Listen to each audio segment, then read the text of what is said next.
أعوذ بالله من الشيطان الرجيم. بسم الله الرحمن الرحيم.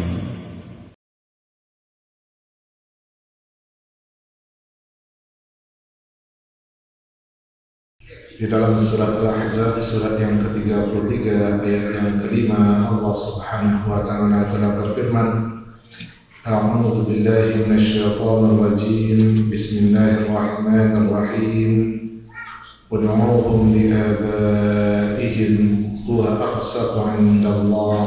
Shadaqallahul azim. Panggillah mereka dengan nama bapa mereka, dan itu adalah lebih adil di sisi Allah Subhanahu wa taala. Nah, ketika seseorang memiliki anak, maka anak tersebut berhak mendapatkan nasab dari orang itu. Dia tidak boleh menasabkan anaknya kepada orang lain, dan anaknya itu pun tidak boleh menasabkan dirinya kepada bapa yang lain. Sebelum datangnya syariat Islam, sebelum turunnya surat Al-Ahzab ayat yang kelima, Rasulullah SAW pernah mengangkat seorang anak menjadi anak beliau, anak angkat, at-tabanni. Nah, namanya adalah Zaid bin Harithah. Ketika diangkat menjadi anak Rasulullah SAW, dia pun dipanggil dengan Zaid bin Muhammad. Nah, ketika Allah turunkan Al-Ahzab ayat 5, panggil mereka dengan nama bapak mereka, nasabkan anak itu kepada bapaknya, maka para sahabat pun berhenti memanggil dengan Zaid bin Muhammad. Mereka kembali memanggil dengan Zaid bin Harithah. Nah, sampai sekarang pun larangan itu tetap berlaku. Larangan menasabkan anak bukan kepada bapaknya, atau menasabkan diri bukan kepada bapak yang sebenarnya. Orang-orang yang tidak mau patuh dengan aturan tersebut, orang-orang yang akan diancam oleh Allah Subhanahu wa taala dengan ancaman yang luar biasa. Sebagaimana dalam hadis Imam Al-Bukhari, Rasulullah SAW bersabda, "Man idda'a ila ghairi abihi wa huwa ya'lamu annahu ghairu abihi, fal jannatu 'alaihi haram." Siapa yang menisbatkan atau menasabkan dirinya bukan kepada bapaknya, dan dia mengetahui sesungguhnya orang itu memang bukan bapaknya, tapi tetap dia nasabkan dirinya kepada orang tersebut, maka Allah haramkan surga baginya. Nah, kata-kata haram surga baginya itu merupakan larangan tegas, peringatan keras. Jangan menasabkan diri bukan kepada bapak, nasabkanlah diri kepada bapak. Bapak juga begitu, nasabkan anak ke kita kalau memang itu sah anak kita. Jangan nasabkan kepada yang lain. Panggil mereka dengan nama bapak mereka, sebagaimana dalam hadis Imam Abu Daud, innakum tud'auna yaumal qiyamah bi asma'ikum wa asma'i abaikum. Sesungguhnya kamu dipanggil di hari kiamat dengan namamu dan nama bapak-bapakmu. Apa ahsinu asma'akum, maka baguskanlah namamu, kata Rasulullah sallallahu alaihi wasallam. Kemudian, laisa min rajulin idda'a ila ghairi abihi wa ya'lamuhu illa kafara. Orang-orang yang menasabkan dirinya bukan kepada bapaknya dan dia mengetahui hal tersebut, sengaja dia tidak menasabkan dirinya kepada bapaknya, maka dia telah melakukan kekufuran. Kekufuran dalam artian bisa jadi dia keluar dari Islam karena menghalalkan apa yang sudah haram secara pasti, yaitu kebohongan, berdusta kalau dia adalah anak si fulan padahal dia bukan anak si fulan. Nah, bisa jadi kufur ini kufur amali, atau yang dikenal juga dengan kufur nikmah. Dia belum keluar dari Islam tetapi dia sudah berdosa besar. Karena para ulama memakaikan kata kufur untuk dua makna, untuk kufur millah dan kufur nikmah. Bedanya kufur millah dia keluar dari Islam, sedangkan kufur nikmah dia masih muslim tapi yang asi, yang bermaksiat kepada Allah Subhanahu wa taala. Kemudian, wa man idda'a ma laysa lahu falaysa minna. Ancaman Rasulullah, orang yang menasabkan diri bukan kepada bapaknya, atau bapak tidak menasabkan anak kepada dirinya, maka dia tidak termasuk golongan kami. Kalau dalam hadis kita temukan kalimat falaysa minna, falaysa minni, tidak termasuk golongan kami, tidak termasuk golonganku, kata Nabi, Kata Imam As-Suyuti, maknanya adalah tidak dikelompokkan dengan kelompok Rasulullah SAW di hari akhirat kelak. Mereka akan dikelompokkan dengan kelompok yang lain, bukan golongan Nabi. Waliyatabawwa maq'adahu minan nar, dan dia membuatkan tempatnya sendiri di dalam api neraka. Setiap kali dia mengatakan itu bapak saya padahal itu bukan bapaknya, itu anak saya padahal itu bukan anaknya, maka setiap kali dia mengatakan begitu, dia akan semakin memperluas, memperhebat azabnya di dalam api neraka.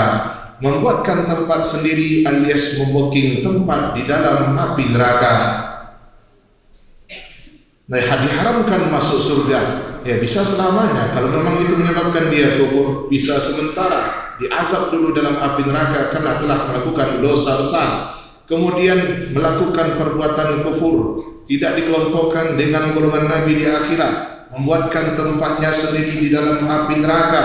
Kemudian ada lagi ancaman yang luar biasa dari Allah, sebagaimana Rasulullah SAW bersabda, "Man idda'a ila ghairi abihi fa 'alaihi la'natullah wal malaikati wan nasi ajma'in." Siapa yang menasabkan dirinya bukan kepada bapaknya, maka dia mendapatkan laknat Allah, laknat para malaikat dan manusia sekalian. Laknat Allah artinya Allah mengutuknya, menjauhkan orang tersebut dari rahmatnya, mencampakkan dari kasih sayangnya. Malaikat melaknat, malaikat berdoa kepada Allah agar orang tersebut dijauhkan dari kasih sayang dan rahmat Allah Subhanahu wa ta'ala. Begitu juga manusia melaknatnya, manusia berdoa agar orang tersebut tidak mendapatkan rahmat dan kasih sayang dari Allah Subhanahu wa ta'ala. Nah, kalau dilihat ancaman-ancaman yang Nabi sampaikan, maka menasabkan diri bukan kepada bapak, atau seorang bapak tidak menasabkan anaknya itu kepada dirinya, itu merupakan dosa besar. Bahkan di antara dosa-dosa besar, dia termasuk pentolan dosa besar. Afral fira man idda'a ila ghairi abihi, sedusta-dusta kebohongan atau kebohongan yang lebih besar dari kebohongan yang biasa adalah mengatakan saya anak si fulan padahal dia bukan anak si fulan. Nah, sesuai dengan ayat tadi, panggil mereka dengan nama bapak mereka, nasabkan diri kita kepada bapak kita. Nah, itu semuanya bisa terjadi kalau si bapak melakukan akad pernikahan yang sah. Salah satu dampak dari hukum sahnya akad dalam pernikahan adalah kalau mereka yang menikah itu punya keturunan, maka keturunan itu wajib diberikan nasab dari si bapa, tidak boleh diberikan kepada yang lain. Nasabnya jelas karena ada akad, baru mereka melakukan hubungan. Maka berhaklah anak itu dapat nasab dari bapaknya. Nah, ada pula orang yang punya anak, mereka melakukan hubungan, kemudian lahir anak, maka mereka tidak bisa menasabkan anak itu kepada laki-laki yang melakukan hubungan. Kenapa? Karena sebelum melakukan hubungan, mereka belum melakukan akad. Tidak ada akad, sama-sama punya anak, sama-sama melakukan hubungan, laki-laki dengan perempuan, tetapi bedanya yang satu didahului oleh akad, yang satu lagi tidak didahului oleh akad. Yang didahului oleh akad dampaknya anak yang lahir dapat nasab. Yang tidak didahului dengan akad dampaknya adalah anak tidak dapat nasab dari laki-laki, dia dinasabkan kepada ibunya. Itu beda orang yang berzina dengan menikah, padahal bentuknya sama, sama-sama melahirkan, sama-sama punya anak, sama-sama melakukan hubungan, laki-laki dan perempuan. Cuman yang satu sudah halal sebelumnya, yang satu masih haram. Halalnya menyusul kemudian. Dulu baca pada Jawi, mungkin di dalam muda ke sawah dah tentu jadi malat tak Jawi seharusnya, sehingga dilanggarnya hukum agama. Nah, sekarang ada orang yang berzina, kemudian sebulan sesudah perzinaan mulailah perempuan tadi mual-mual, kemudian nentamu bulanan nak terlambat 2 minggu datangnya, dipakailah alat mantes, ternyata positif, bukan positif COVID tapi positif hamil. Nah, camih laki-laki, camih padusi, padahal orang kalau dapat keturunan luar biasa bahagianya. Inyo dapat keturunan camihnya, minta ampun, karena nyo alun boleh melakukan itu, tapi mereka sudah melakukannya. Nah kalau 2 bulan, 3 bulan, sampai bulan, kan lalu nampak mana pari itu gadang, awak peralian lah, kecik ni niak mamak, datuk, kucu, segala macam.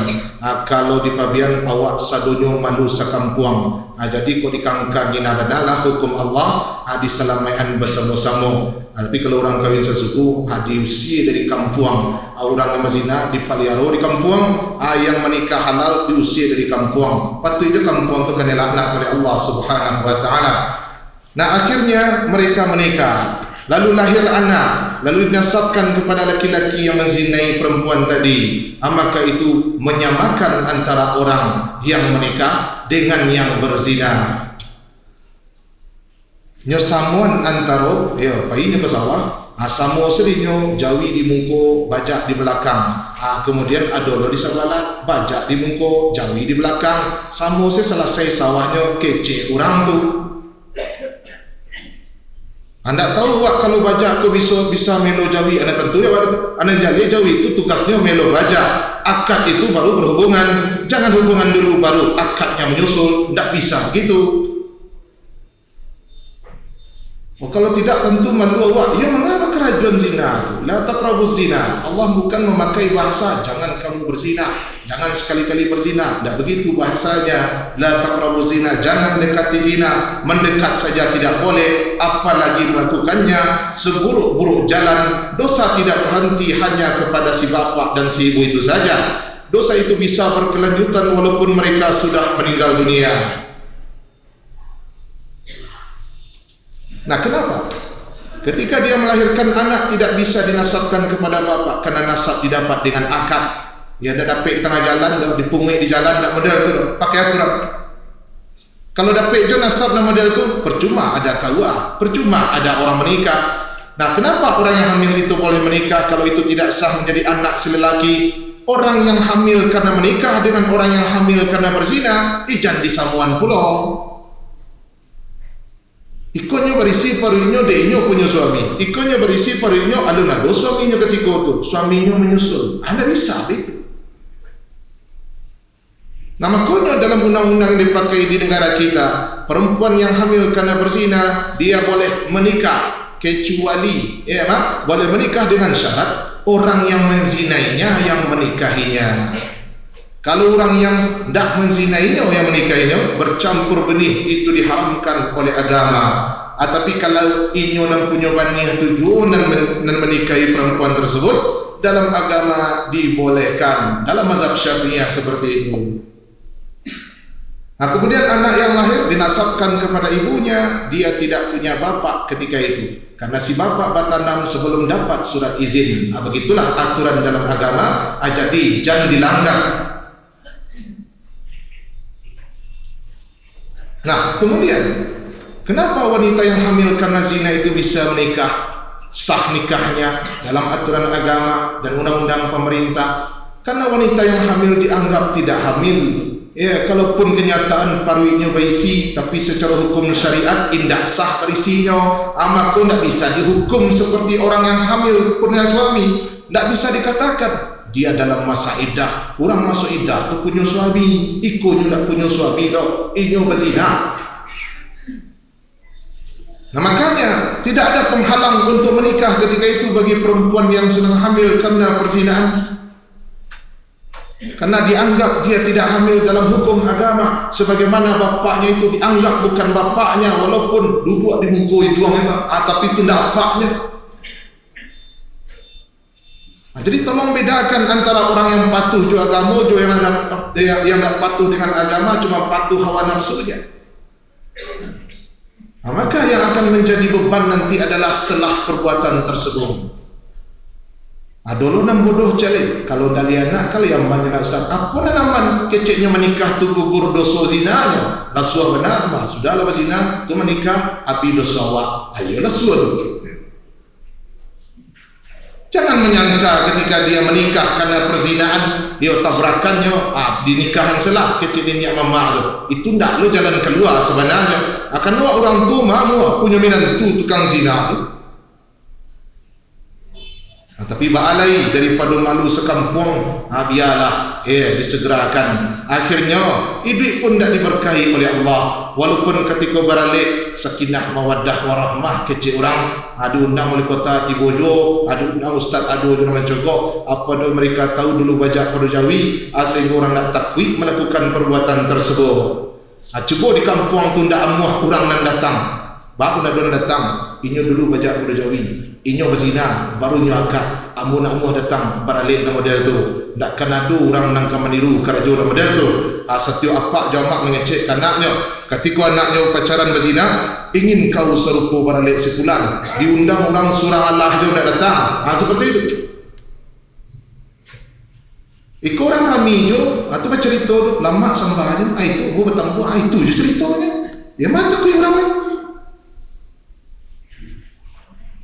Itu penyebab makanya sah. Makanya tak perlu lo beralik ketika anak tu lalayin.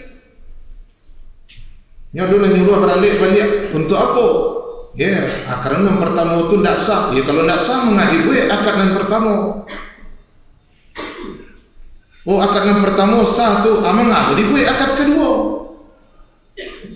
Entah kau model kau akad pertama sah, kami minjau buat akad kedua. Apa kau model tu pak? Tak ada kerajo kini, kami cari kerajo. Anda maaf je tak kalau model tu. Beralihlah tak 3 kali kan? Tapi tetap anak yang lahir tak bisa dinasabkan. Akhirnya merasuk dengan menikah yang kedua kau anak nan berhubungan barunya akad tadi bisa dapat nasab, tidak bisa. Kalau anak perempuan lebih parah lagi, yang jadi walinya bukan bapa, tetapi wali hakim. Dia tidak punya bapa, disamakan dengan anak yatim. Kalau anaknya laki-laki kan mending nasab, apa nak mending gadang laki-laki itu amaknya, anda pun istilahnya, kalau dia perempuan tidak boleh menampakkan aurat di depan bapa yang berzina dengan ibunya. Kemudian kalau dia laki-laki, dia punya adik perempuan, kalau sudah balik keduanya, tidak boleh. Mereka tidak ada hubungan mahram, tidak boleh ada terlihat aurat di antara mereka berdua. Dan di dalam surat dokumen resmi negara tidak boleh bapa nasabkan kalau anak itu adalah anak kita. Telah lahir anak, ibunya si fulana, bapaknya kosong, maka dibuatlah lahir anak yang ibunya fulana, begitu saja. Kalau tidak dapat sebelum itu serupa haram, dilaknat oleh malaikat Allah manusia sekalian, kemudian membuat tampik dalam neraka, kemudian tak dimasukkan ke golongan Nabi, termasuk perbuatan kufur, merusak nasab keturunan. Jagalah nasab tersebut dengan akad nikah yang sah. Dengan jelasnya nasab, jelas ahli waris kita, jelasnya nasab, jelas siapa mahram kita, jelasnya nasab, jelas siapa yang bisa kita nikahi dan yang tidak bisa kita nikahi. Karena nasab tidak jelas, abak kata lagu kawin saudara malah kironyo adik diando-ando ande apaknya punya anak dari nan lain. Takut ketahuan, akhirnya anak semua gadang bersebuah di kuliah ingin menikah. Sudahlah, alai anak antahala status anaknya tu beko. Makanya la taqrabuz zina, jangan dekati zina, itu menghancurkan nasab, kehormatan dan kemuliaannya. Dalam Islam dilarang sesuatu karena merusak, tapi manusia ada yang merasa lebih tahu dari Allah, mereka menganggap itu tidak ada masalah. Makanya mereka tidak takut melakukan perzinaan, bahkan kumpul kebo terang-terangan pun tidak takut, karena memang masyarakat sekarang aneh. Ketika ada yang terang-terangan kami sudah kumpul kebo 2 tahun dan punya anak yang umurnya 2 tahun pula. Kemudian komentarnya luar biasa. Aiko yo ndak menutik-nutik, aiko nana salut terang-terangan. Itu lo komentarnya makin semangatnya berkumpul kabau sampai mati. Tapi kalau ada nama mandok ketahuan ketakutan, aiko pengecut, aiko mau ndak suku. Awak kalau salah tu terang-terangan sajalah. Aiko lah rusak cara pemikiran masyarakat. Jangan satu lupa aja ibu komentar model tu di medsos kalau ada yang terang-terangan bermaksiat. Itu beda orang yang menikah dengan yang tidak menikah. Nasab didapat dengan akad nikah yang sah. walaupun bentuk di mata kita sama, tetapi hukum di dalam agama mereka berbeda. Jadi jangan kacau aturan Allah dengan mencampur adukan antara orang yang punya suami dengan yang tidak punya suami, yang sudah akad dengan yang belum akad. Mudah-mudahan kita bisa membedakan, mudah-mudahan kita bisa memahami syariat Allah secara sempurna sehingga bisa kita pakai dalam kehidupan sehari-hari. Berhak kita mendapatkan keselamatan dunia dan akhirat sebagaimana yang telah disebut oleh Rasulullah SAW, "Idza tamassaktum bihima falan tadhillu abada." Kamu pegang teguh dua pusaka ini, maka kamu tidak akan pernah tersesat selama-lamanya. Maka mudah-mudahan kita tidak termasuk orang yang jarang ke sawah sehingga tidak tahu di mana posisi jawi dan bajak.